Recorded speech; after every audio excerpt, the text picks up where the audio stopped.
என் புருஷன் உங்களுக்கு கேவலமா போயிட்டாரா?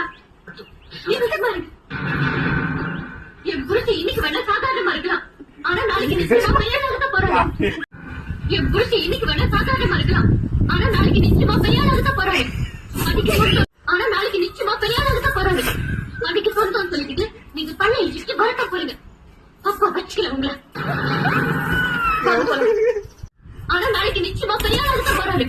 அன்னைக்கு சொந்தம் சொல்லிக்கிட்டு நீங்க பண்ண இஷ்ட வரட்ட போறீங்க. அப்பா வச்சுக்கல உங்களை. அன்னைக்கு சொந்தம் சொல்லிக்கிட்டு நீங்க பண்ண இஷ்ட வரட்ட போறீங்க. அப்பா வச்சுக்கல உங்களை. என் புருஷன் உங்களுக்கு கேவலமா போயிட்டாரா? நீங்க சும்மா என் புருஷன் இன்னைக்கு வேணா சாதாரணமா இருக்கலாம், ஆனா நாளைக்கு நிச்சயமா பெரியாளாக போறாரு. அன்னைக்கு சொந்தம் சொல்லிக்கிட்டு நீங்க பண்ண இஷ்ட வரட்ட போறீங்க. அப்பா வச்சுக்கல உங்களை. அவங்களுக்கு யாரையாவது எழுந்திருக்க சொல்ல வேண்டியதானே?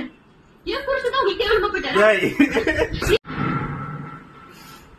இத்தனை பேர் உட்கார்ந்துருக்காங்க, அவங்களுக்கு யாரையாவது எழுந்திருக்க சொல்ல வேண்டியதானே? என் புருஷன் தான் உங்களுக்கு கேவலமா போயிட்டாரா? அப்படி ஸ்டேட்டஸ் பார்க்க எங்களையும் கூப்பிட்டேன். இத்தனை பேர் உட்கார்ந்துருக்காங்க, உனக்கு கொஞ்சமாவது மேனஸ் தெரியுதா? சாப்பிட உட்கார்ந்து இப்படி காலையில எழுப்புறீங்க. நாங்களும் ஒன்னும் உங்க வீட்டு கல்யாணத்துக்கு வரல, நீங்க இன்விடேஷன் கொடுத்துதான் வந்தோம். அப்படி ஸ்டேட்டஸ் பார்க்க எங்களையும் கூப்பிட்டேன்.